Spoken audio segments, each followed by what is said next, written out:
Welcome everyone to another edition of Play It Through, and on this edition it's Terminator 2 Judgment Day, brought to us by LJN. Based on the very highly successful 1991 film of the same name, Terminator 2 is widely considered one of the best sci-fi movies ever made. However, this video game adaptation is a little bit less than stellar. In this game we get to play as the Terminator, trying to defend Sarah and John Connor from the evil new T-1000. So here we go with Terminator 2 Judgment Day for the NES.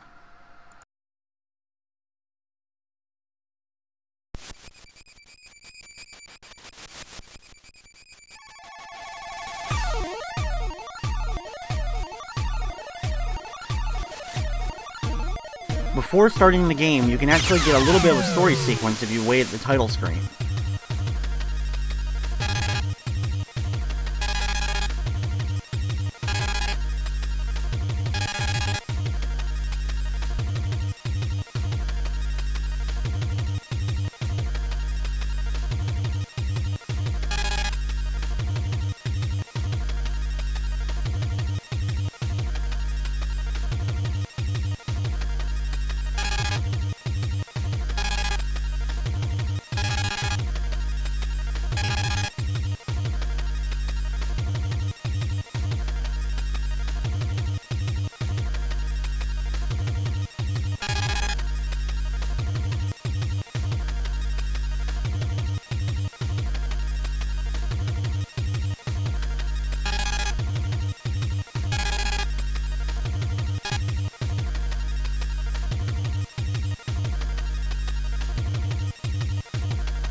Our first mission has us trying to locate John Connor.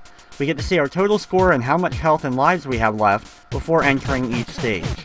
You can definitely tell from the very beginning that the graphics and style are much different than they were in the first game. Basically, in the first level, we have to punch a whole lot of enemies, and you can't continue until you defeat all these enemies. So start off by getting on top of this truck, run over and attack the guy. Just get up close to him and keep punching him over and over again to take him out. Once he dies, back off to the beginning of the truck and then jump back onto the top and another guy will spawn. Then take out the two guys below and you'll be able to continue on in the stage. Once you defeat everyone, you'll get this screen showing you that you're actually able to continue on. And if that wasn't enough, you also get a blinking arrow over your head. Take the upper path and try to do your best to dodge the motorcycle enemies that are going to be moving back and forth. With these enemies, punch them a couple of times and then back away. Keep doing this over and over again as you back up the screen in order to take these guys out, especially considering there's two of them on top of one another. You have to take them all out, so try to do your best to get a punch in or two before they punch you, and then back off and continue running back and forth, getting little punches in here and there, and you'll be able to take out the enemies.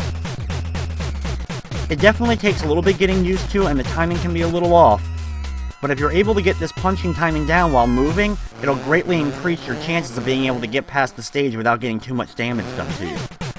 After they're done, once again take to the top of the trucks. If an enemy pops up on top of the truck with you, take him out before continuing on, since it's only one of them at a time.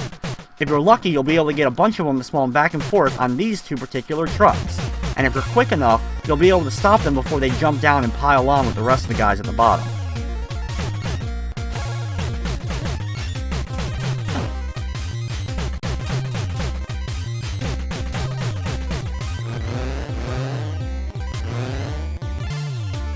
After getting another arrow over your head, continue over to the right to another truck. We then have to take on another series of the guys with the poles. However, these guys are a heck of a lot easier in my opinion than the guys in the white t-shirts. Just do what we did before. Punch one, then run back and get them to respawn. Keep doing this back and forth until you take them all out. Once they're done, then go to the bottom and take the guys running out on the ground.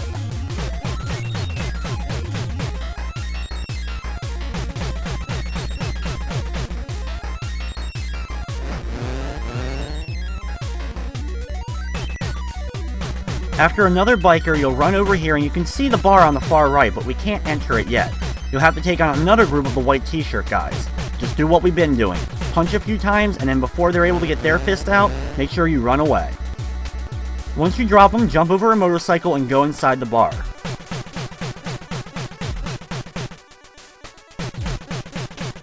Once inside, we'll have to battle a few more of the enemies with the black t-shirts. Just stand still and let them run to you, and they'll just keep running right into your fists, and you should be able to take them out. Once they're done, continue over to the right, and you'll have some more of the white t-shirt guys. Thankfully, they're pretty much going to come at you one at a time during this segment, so you can just stand there and keep punching them and take them out. Once they're done, though, it's time for the boss battle. This guy is huge, and you gotta be really careful not to get hit by him. So the best thing to do is get up close, punch him once or twice, and then immediately run away from him and get him to start following you again. If you're able to run away just after one or two fists, his fist or his kick won't be able to hit you, and you'll keep being able to peck his damage down just enough to defeat him and move on to the next stage.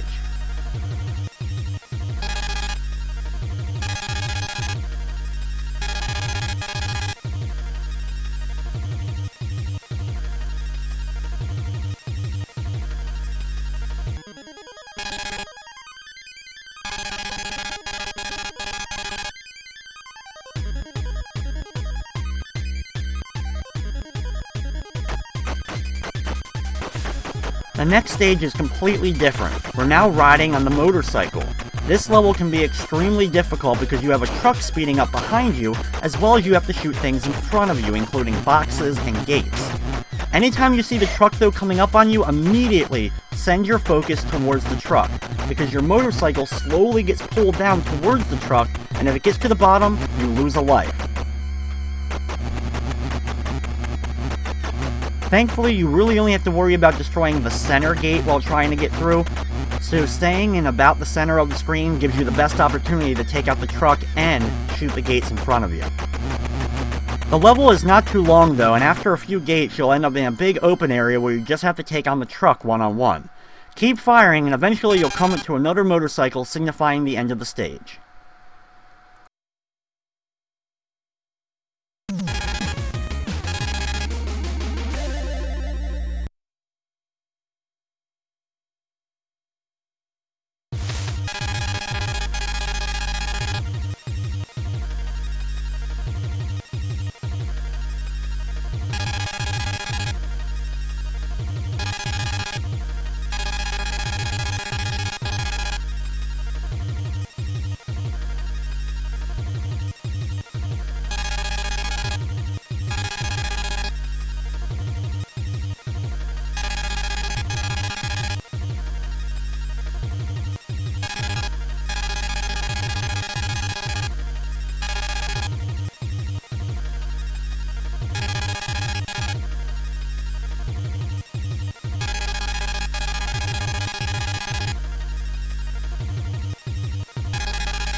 Stage 3 is actually a lot different than the previous ones.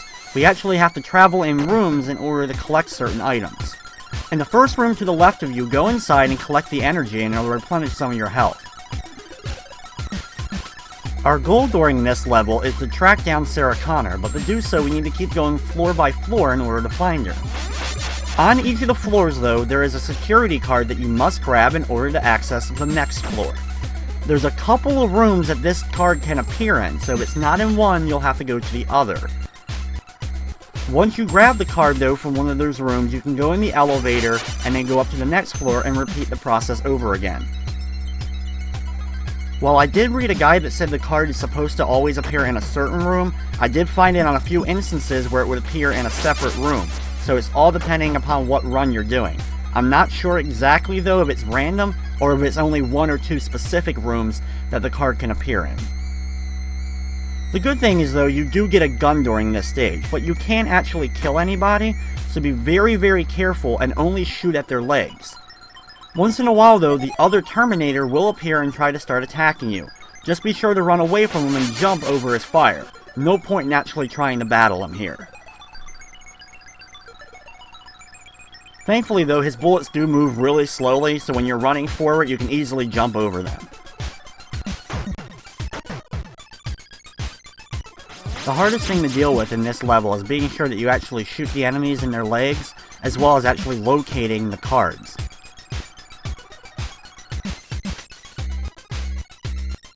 When you actually make it to the final floor, you have to actually track down Sarah instead of another key card. So run over, and usually about 4 or 5 rooms over is where she'll be located. Once you find her though, that's the end of the level.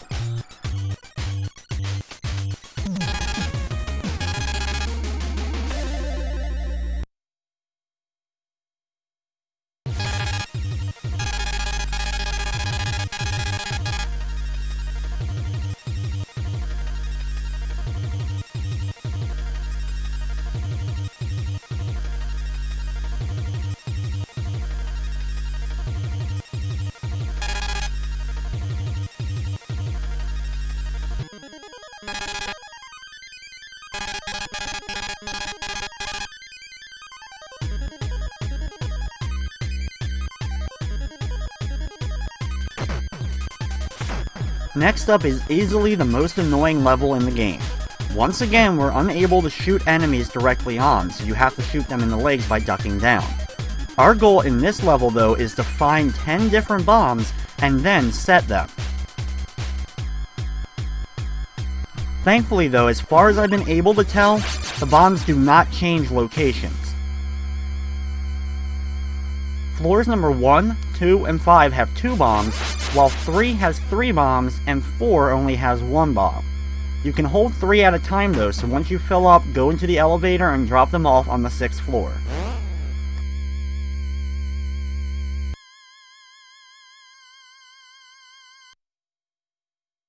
Thankfully, we don't need any key cards in order to access all the floors of the elevator, so you can go right up to the 6th floor and drop off the bombs before going back down.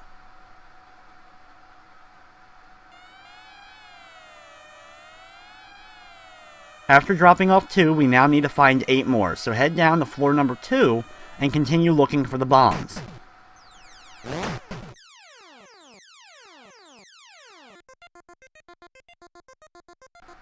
Like I said before, this is probably the worst level because it gets pretty tedious once you've done a couple of the floors trying to locate these bombs.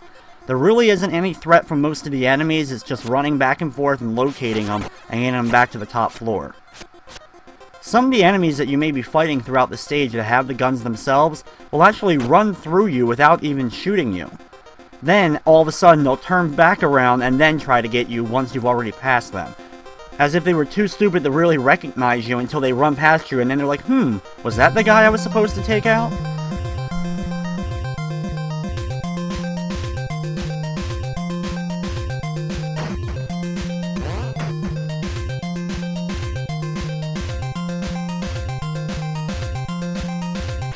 When you're on this floor, run all the way to the right and grab the bomb, be sure to watch out for the automatic laser gun, and then run back and actually enter the room.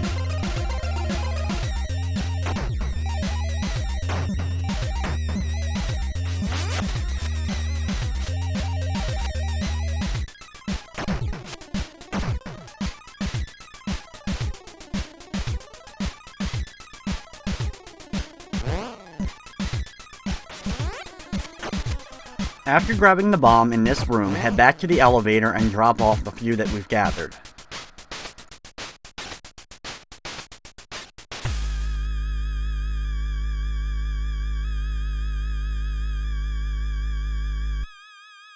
After dropping the bombs off, go back to the elevator and head down to the 4th floor. Like I mentioned earlier, there's only one on this floor for you to get.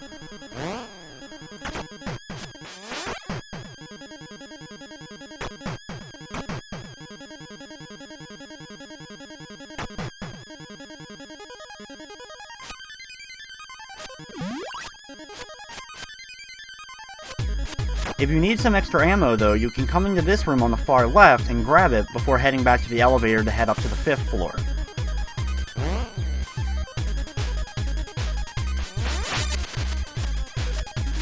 In the very first room, run in there, grab the bomb to the left, and then you can just run all the way over to the right and grab the second bomb. You don't have to exit or enter any of the other doors. Then, go back to the elevator and drop off the last 2 bombs. Now this is where the real fun begins. We now have to go around and set all the bombs. You can only hold 2 at this point. Run all the way over to the left and enter the first room. The arrow above your head will tell you exactly where you need to place the bombs. I recommend dropping 1 off here and then immediately refill, even though you didn't use your second one yet, before going to the next room. This will stop one of the extra backtracking sessions.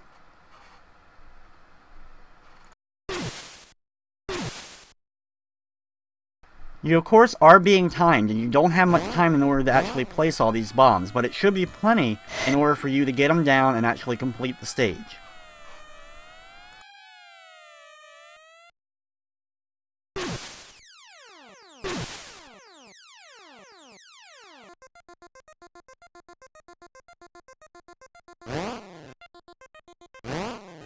We now have only 1 more bomb left to deposit, so run back, grab that one, and be sure to try to dodge the lasers the best that you can.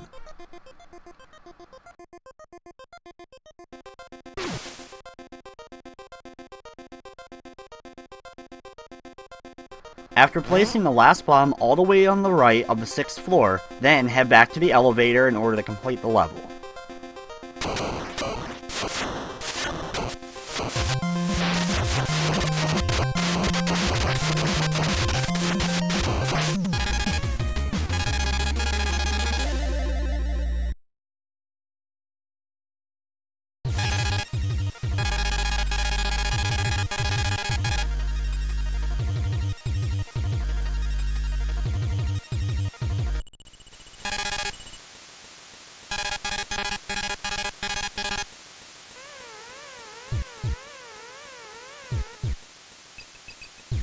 Next up is the final stage of the game, the Terminator Factory. Now this level can be a real pain when you're trying to make it through, so try to do your best to keep as much energy as you can. While nothing too difficult for the average platformer, the bad jumping controls and the landing can sometimes be weird in this game, so actually getting over some of the pits can be a little bit more difficult than they need to be.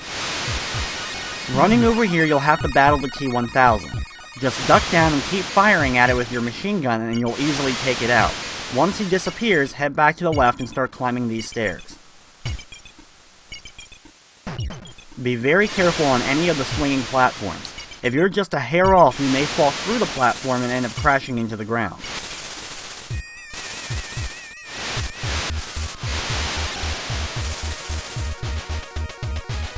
Of course, throughout the whole stage, be very wary of all the lava that's going to be dripping down, as well as the hot steam. You may have to wait for it to dissipate before trying to attempt a jump.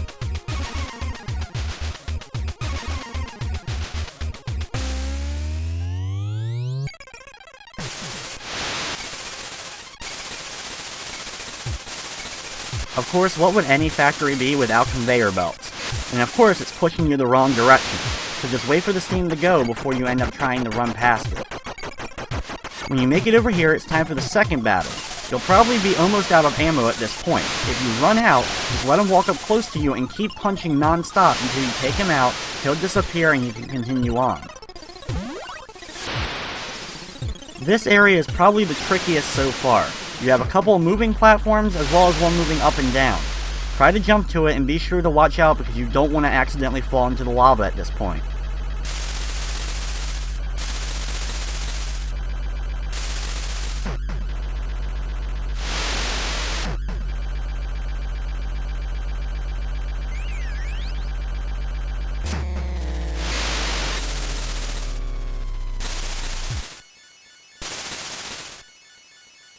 When you climb up the stairs all the way to the top here, you'll see a platform to the left, but do not jump to it. It's actually just a decoy and you'll fall through it or die.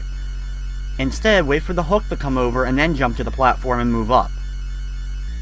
Once up to the next set of platforms, it's time for the final boss battle. And this can be really weird. What you have to do is a series of jump kicks in order to beat him.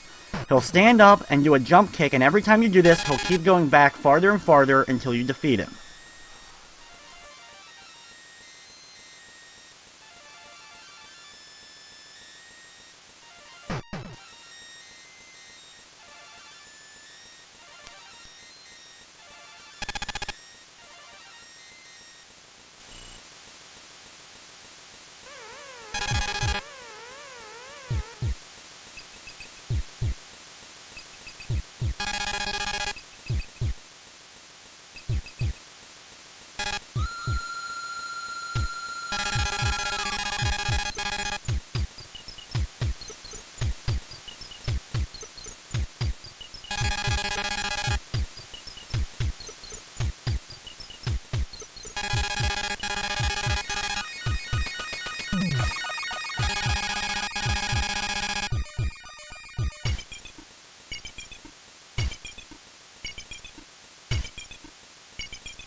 Even though this is a pretty mediocre LJ endgame, I must say the ending and story sequences aren't too bad. As far as that final battle goes, you have to be very careful with the jumping kicks. If you try to just stand there and punch him or shoot him with your gun, you'll have no luck and you won't do any damage to him. So you have to master the jump kick in order to beat him. But anyway, that's going to wrap up this edition of Play It Through. I'd like to thank you for watching, and of course, I hope you enjoyed.